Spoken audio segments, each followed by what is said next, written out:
รียมสิตาบาทเนาะถ้าครูบาเป็นออกมาจากกันนะซิมเดี๋ยวเพิ่นยังอยู่ซิมอยู่เพิ่นยังอยู่ซิมอยู่มันท่านออกมาเตรียมทาตักบาท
เตรียมตักบาตรแต่เช้าพี่น้อง4 โมง 5 โมง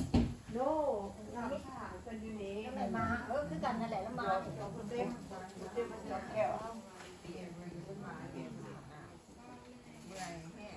จะโมงเลยแล้วเราเขาเดินมาจะแบบมา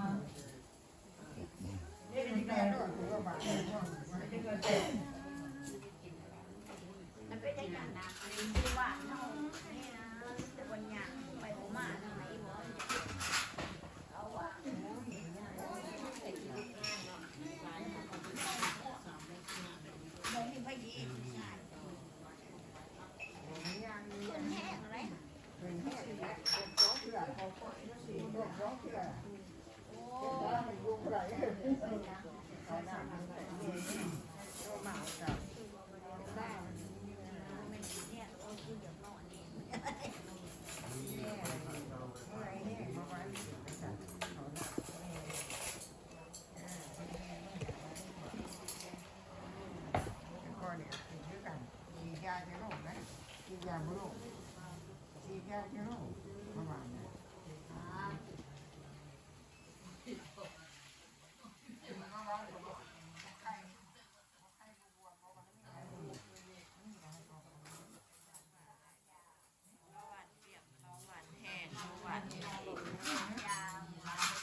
นี่รับไปเอาดีไหม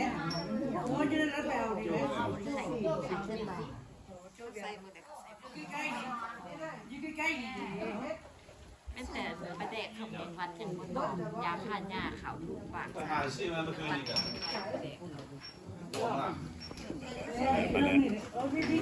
เท่านั้นแหละมีเท่านั้นแหละหันละมันซื้อมาเมื่อคืนนี้เป็นบัตรได้ซื้อมาแล้วจะแบบมาโจไปเอาตี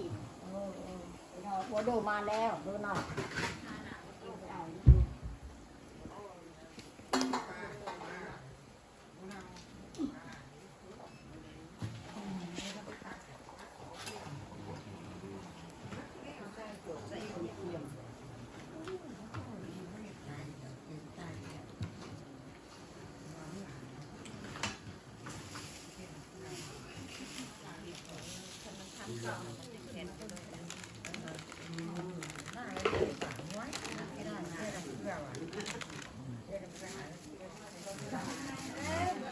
มาแล้วมาแล้วตักบาตรก่อนพี่น้องเลยโอเค